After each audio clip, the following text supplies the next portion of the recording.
forested area.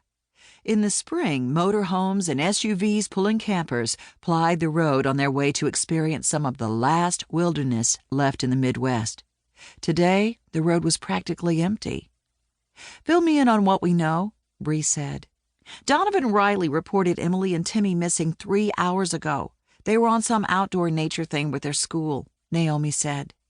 Bree knew Donovan O'Reilly. He owned the local Ace hardware store. His wife had left him and the kids nearly 2 years ago, and now his eyes had a haunted look, as though he wondered what fate would hand him next.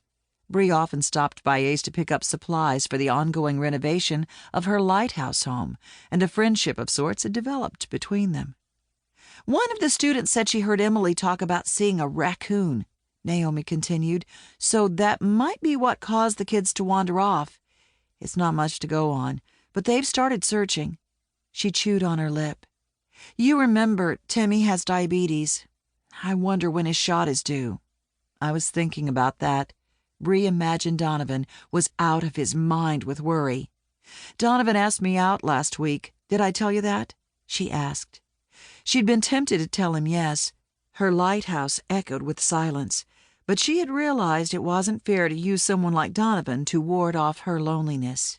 "I said no, of course." Naomi didn't reply, and Bree looked at her curiously. "What? You don't like him? Didn't he used to be your brother's best friend? You probably know him and the kids pretty well."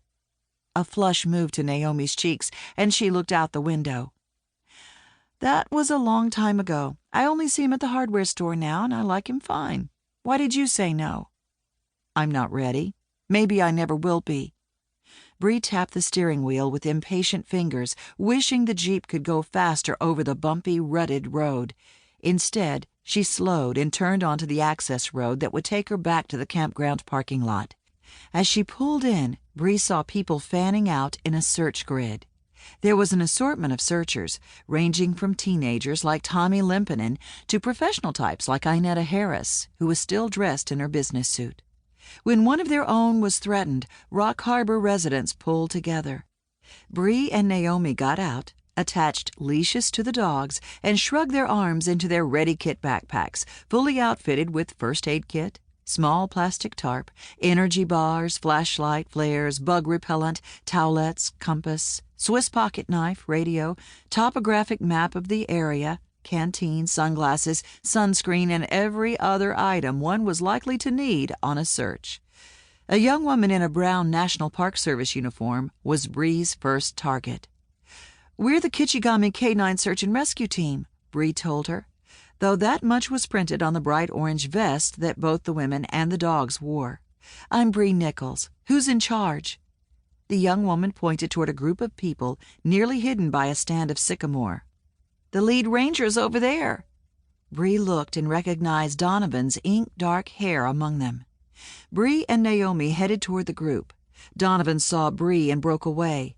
Pain contorted his handsome features. With his black hair and dark blue eyes, Bree had always thought he looked a bit like Pierce Brosnan, though today he was too upset and pale to carry off the James Bond sang-froid.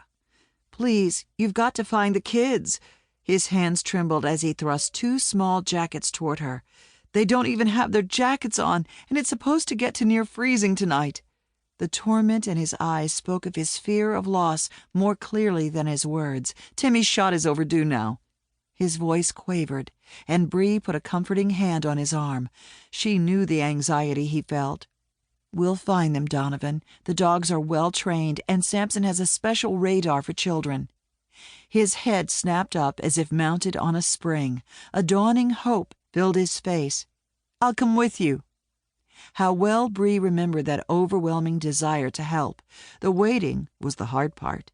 When her husband's plane went down, taking their son and all her hopes for their future with it, she had felt a crushing need to do something. In her case, there had been nothing to do but try to move on. With any luck, Donovan probably would not be in that situation. She shook her head as she took the jackets from his hand. "You have to stay close to base, Donovan. The kids will be scared when we find them, and you'll need to be in a position to get to them quickly when they're found. Try to stay calm. We still have several hours before sunset. We'll find them." Donovan nodded.